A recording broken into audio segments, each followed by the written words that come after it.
when I started this week's episode, I wanted two things. I wanted Sawatori to put up a good match, and I wanted Yugioh to help advance the plot on what's the deal with all these multiple Yuyohs.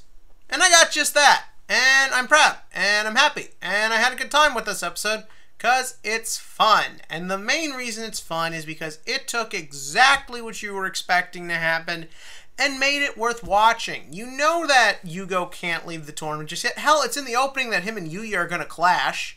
And it also makes sense to put Sawatori in the prison as he can start having his big arc, as he is technically our main rival and probably should have more of a plot presence. It was just basically the logical direction to go.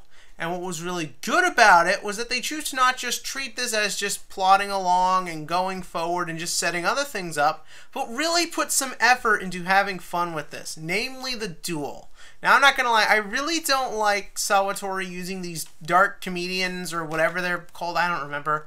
They don't really leave much of an impact, they don't fit his character very much, and I really don't understand why he even has that deck. And honestly, I thought the darts theme was fine, and I like the idea of him getting different decks while it was stuff that was actually becoming real. But I don't think we've even seen these dark comedians come out in the OCG yet. If they have, I know, you'll all tell me in the comment section, I'm just saying. But to be perfectly honest, they were fun to watch this episode. I loved when they became a chariot. I thought Sawatori's humor was also really good in this episode because we know this character is pompous, we know he's arrogant, so it's really funny watching him go up against a very pompous, arrogant character. But I'm glad the episode wasn't just that. It was very much moving things forward with, namely, why was Yugioh and Yugioh talking? It furthers the mystery of what these two people are, and it helps me wonder more.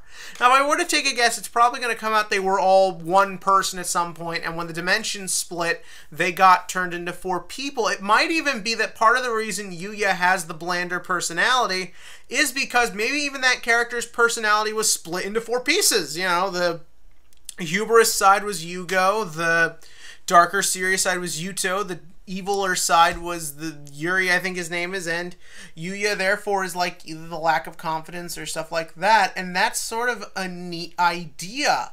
But again, seeing it play out, it furthers you as you kind of feel sorry for Yugioh that he's got to go on this, and it continues to make the character feel like he's part of something bigger, which is the goal, because he is not in control of his actions during this. Well, I'm not going to lie, whenever we flashed back to Yugioh as he was saying the same things that's going on in Yugioh's head, it was really interesting. Like, first up, props to the actors. I mean, again, to be able to synchronize your speech patterns that well is really something, and it's so cool to watch.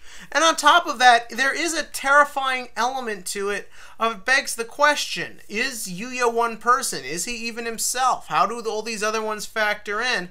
And you are kind of watching this, and you're getting just this chilling feeling as this happens to him, and it's going on.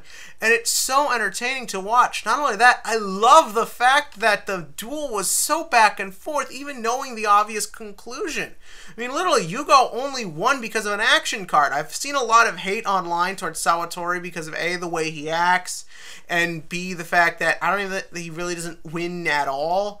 But this duel really definitely made the character fun to watch and made his duel exciting too. It was just an all-in-all fun episode. I didn't really need anything with the city being advanced in this because, again, I'm watching two fun, hubris characters and the plot is still advancing. But it's advancing in a way that you want to see and is interesting and takes full advantage of the originality of it. And it's just a very fun to watch plot. I thought this was a fun to watch duel and a very fun to watch episode, although I did hate it at the end that literally the only reason Yugioh won was because of that action card. Sometimes the whole action card mechanic does just sort of feel like we don't feel like giving these characters strong cards, or we just want an extra clinch moment. But for what it is, it was still a lot of fun. But what did you think? In the comment section below, give me your thoughts on this episode and what you think all these multiple Yuyohs mean or where things are going, because it looks like next episode will be probably Sawatori heavy. It will focus on him as he's now in this prison. Maybe he'll sort of start to see how just relying on, oh, my dad, he's a big politician, I'm a spoiled brat,